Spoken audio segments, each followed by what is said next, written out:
Says we're live. We are now live. All right. Everybody, a few seconds to hop on here. I'll be right back.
All right. We got a couple of people on. Thanks for joining, y'all. This is Coach Jerry here with Biohacking Truth. In case you didn't know, and here at Biohacking Truth, we help people find the ultimate state of high-level wellness and fulfillment and happiness in their life, and whatever's stopping them from doing that, whether it be pain in the body, excess weight, lack of energy, or just feeling lost or stuck in life. That's what we help. That's what we help them figure out and help reverse. So along the lines of that, we talk a lot about health and medical in our field and the difference between the two. The two are often used interchangeably, and I think that's a major error. And I'll share with you why. So this is actually what triggered this live. Obviously, I haven't went live in a couple of weeks, so there was that. But also, I posted something earlier this week about a couple things about Big Pharma. And if you know my stance on Big Pharma, you know I'm not a big fan. And I have my reasons for that. I don't want to go deep into that rabbit hole. But on the surface level, we can say, I think pretty objectively, that pharma is being misused, or our health strategy could be better utilized, however you want to look at it. And again, this content and this perspective is only going to be relevant to those that have a high level of attunement or priority in their longevity, in their health. That doesn't mean it's right, and it doesn't mean that not paying attention to that is wrong. That's not what that means. But if you've got chronic conditions in your body and in your life that are reversible, and you would like to know how to reverse them, that's why people like me are here. We're here for you. The other people, if you're here for a good time, not a long time, that's cool. I'm not going to throw shade at you. That is a strategy in life, and more power to you. Get on it. But what I want to talk about is prescription drugs and the difference between health and medical. And we interchange these terms, even in what we call healthcare. But healthcare has nothing to do with health. Just look what happened the last 2 years in the COVID-19 pandemic. And I know I've talked about that a lot. This probably get me flagged on Instagram right now. But if you take a look at the last 2 years, we had a health crisis or a pandemic globally, but nobody was talking about health. Nobody was talking about the comorbidities that were factored in, the average age of death, the effect of natural immunity on said virus. And instead, they kept pushing pharmaceuticals as the savior. So I'm sure you can remember, what was the strategy? Stay locked in your house. Don't go anywhere unless it's like Walmart or to order a pizza or the liquor store. Don't go anywhere. And soon we're working on a medicine to get you bailed out. And people bought it hook, line, and sinker. So first of all, pharmaceuticals, in my opinion, they have a role in your health. They have a role in your strategy, in your plan. But guys, in my opinion, they're best served after you've tried everything else. So if you've got one of those rare cases, one of the 5% or so of diseases that are genetic and inherited, and really nothing you could have done to avoid it, that's when we might need a pharmaceutical intervention. But they're being overutilized. If any of you've been to a doctor, correct me if I'm wrong. If you've had a different experience, put it in the comments. I do hear differing experiences, and I love to share those experiences with people. Not everybody's the same. Not everybody's cut from the same cloth. But typically what you can expect if you go see a doctor, after a short, very brief visit, very brief conversation, then you are prescribed a drug.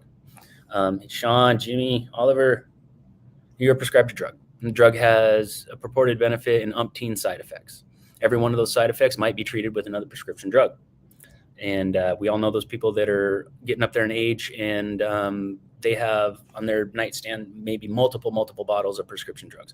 My grandmother, when she passed away about 15 years ago, she had 19 bottles of prescriptions in her night cabinet, and they always start with one, maybe two. But you never just walk in there and doctor's going to hand you 19 prescriptions. So this is how it starts. My journey into holistic health started from a doctor visit where I was totally jacked up. I won't go in depth because it's on a podcast, several podcasts, but I was all jacked up. And instead of telling me to quit drinking, lose weight, start exercising, like actually start taking responsibility for what's going on in my head, I just walked out of there with an SSRI and a blood pressure medication and a not so funny joke about premature ejaculation. But we won't go into that discussion. But they have a place, but they're generally overutilized. Generally, step one for a doctor, here's your drug, right? And if I've only got 5 minutes to assess you, I'd probably do the same thing. So we're just going to throw that out there.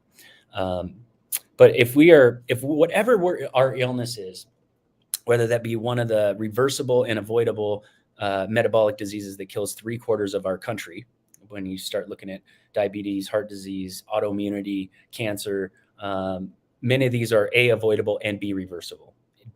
And anybody that tells you that they are not is not thinking very deeply. Okay, something caused it. If something caused it, we can back it out in most cases. But what causes a lot of diseases? Us. 95+% of all diseases are self-imposed and reversible. So if we're lacking like a proper hormone profile, if we're lacking in our micro or macronutrient intake, if we've got disruption in our hydration, if we're taking drugs that we shouldn't be taking, if we're not getting enough sleep, whatever the case may be, that's going to cause all these imbalances in the body. And that's what leads to symptoms, which leads to disease, dis-ease. We've grown out of homeostasis. Our body's working too hard in its allostatic mechanism. Remember, homeostasis is the state of balance. Allostasis is the state the body utilizes to get to balance. If our allostasis is overtaxed, I've talked about this before, our central sensitization gets overburdened. And once it's overburdened, it can no longer fend off disease. That is more or less like a kindergarten version of the disease process that we create in ourselves. So we create that by eating junk food. We create that by not getting enough sleep. We create that by letting our thoughts and our emotions run our life instead of taking accountability for them, taking accountability for the fact that we choose them and we choose to keep nurturing and feeding them and keep riding that emotional wave. All those things create dis-ease in the body. They create symptoms in the body. They create acidity in the body. They create inflammation in the body. So we get in that situation and we reach for a drug, or we are given a drug. But you might have a hormone imbalance, right? You might have something that is going on with your diet that is causing inflammation in the body, which is killing your ability to sleep, which is throwing off your circadian rhythm, which is going to mess up your hormone balance. So you have a hormone imbalance leading to poor food choices because we're striving for energy. We're striving to feel better. Maybe it gets us in a state of depression, but we keep making these suboptimal choices and we create this pattern of suboptimal choices, which gets us into disease. So right there, that has nothing to do. That is not a SSRI deficiency. That is not a insulin deficiency. That is a direct reflection of how you're viewing the world and how you're choosing to live your life based on how you view the world. That's just one example. Insulin. Let's just take a look at insulin. We will take a look at all sorts of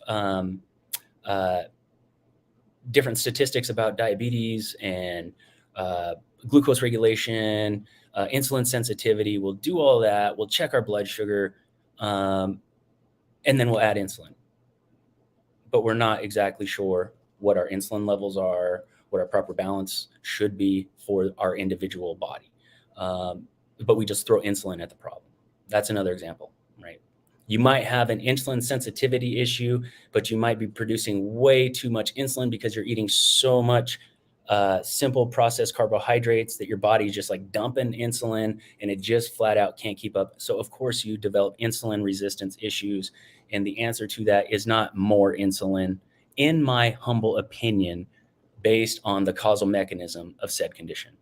Okay, so there's that. We tax our pancreas, we're beating the crap out of our liver, our gallbladder, kidneys, like all of our organs. We're beating the shit out of them by our lifestyle that we're choosing, and then we reach for a drug that's going to further damage our organs. Okay, anytime you add a foreign substance to the body, you're going to affect all the organs. Now, whether that's positive effect or negative effect, that's up to debate, and it's all in the amount of expression that we utilize that particular drug for. So that's just a long-winded way of saying that you don't have an SSRI deficiency, you don't have an opioid deficiency in your body, you don't have lisinopril deficiency in your body. All these things are bullshit. You're responding to imbalance by further imbalancing the body. To pay attention to one symptom, relieve one symptom while creating multitude of other symptoms. Well, here's the big problem with that is the symptom is there for you. It's not against you. That symptom is a signal to you that something needs to change. So it is no different than if your car is overheating and the temperature gauge is telling you, hey, the car is getting too hot. That's your symptom, or the symptom is the heat in the engine, whatever the case may be. But we put tape over the temperature gauge. We go and we pour water into the radiator. We don't ever fix the hole in the radiator. It's the exact same thing. Now, I could tell somebody that example and make perfect sense. Oh, yeah, of course, you fix the hole in the radiator. You don't just keep dumping water in it. But when it comes to their own body, then they have a hard time conceptualizing that, right? It's no different. It's no different. It's the exact same thing. Fix what caused it. If you keep beating your head against the wall and put holes in your wall, are you going to keep patching up the holes, or are you going to quit beating your head against the wall, right? Makes a lot of sense. But the biggest issue that maybe should be talked about is the program belief about what life is supposed to look like. And what I mean by that is there seems to be this cultural phenomenon in America, in the Western world, where we think that the path through life is actually to have fun when you're young, eat whatever you want, don't get fat, ride that out through college. After college, it's time to get busy, get to work, and your health, your happiness, your longevity aspirations are out the window because we're going to make a career out of this. And eventually what's going to happen is you're just going to get old, you're going to get fat, you're going to get sick, you're going to be in pain, and it might not be today, it might not be tomorrow, but eventually you're going to have to go to the doctor and be on all sorts of prescriptions. And that is the reality that we've accepted. And if you have any doubts, just look at how the pandemic was handled and the ridiculous nonsense that people were gobbling up hook, line, and sinker. Like natural immunity is not a thing all of a sudden for this thing. And you can't go anywhere unless you've had an experimental. And so people were actually trusting the science and the medical community so much that they were actually willing to take an experimental concoction that was encapsulated RNA, which changes the code in your DNA to do something in your body. And they were just fine with taking it. Why? Because it gets me out of lockdown, gets me out of masks, and it's the right thing to do. It makes me a good person. Oh, and I trust the experts. That's not aging so well. I'm not going to go into that, but if you guys know, you know exactly what I'm talking about, but that is not aged well. And so that's my whole take on it, guys. Like, I'm not saying that Eugene, the man, has joined. Wesley, what's up? So that's my whole take on it. I got a little bit of flack, a lot of support actually for those posts. But at the end of the day, it's not that some people don't need prescriptions. No, but to take the 97% of people who don't need them, but take them anyway, because they don't want to make lifestyle adjustments, or they haven't been told to make lifestyle adjustments.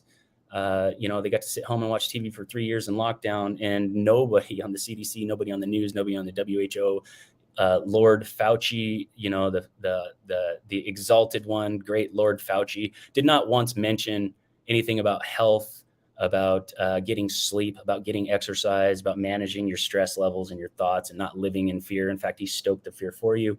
And in fact, when natural immunity was brought up to him, he acted all ignorant. So that's really where we're at right now. That's really, medicine is poison. Amen. Amen, Eugene. And that is a literal thing. That is a literal thing. So that was like kind of the refrain of the video. Yeah, just say no. The drug abuse resistance education program. I'm old enough, Eugene, to know what that means. And so anyway, we've been brainwashed into thinking that drugs are the answer, but drugs are drugs. They call them medicine because drugs is off-putting. Okay, they are not medicine. What is medicine? Sleep is medicine. Movement is medicine. Managing your thoughts is medicine. Hydration is medicine. Having a good, strong tribe around you that supports your dreams and supports what you want to accomplish, that is health. That is medicine. But when we surround ourselves with a bunch of scared people sucking on masks and jamming plungers into their arm as fast as they can hold them, not knowing what's in it, that's the type of people in your circle, guys. Like, you're not going to be very healthy for very long unless like you can just hang around people like that and be fine. So, but the program belief that RX drugs are our answer. They're not. Anything you put in your body that creates a toxic effect is a poison. Now, some poisons, we take a little bit of poison, right? LSD, ketamine, like these things. But we're not just taking a little bit of this stuff. We're not just taking a little bit of ibuprofen. We're not just taking a little bit of NyQuil. It's cold and flu season. We're relying on it. We're depending on it. And we look at it as something that's good for us. Every pill is liver toxic. Every substance you put in your body is going to affect all of your organs to some degree.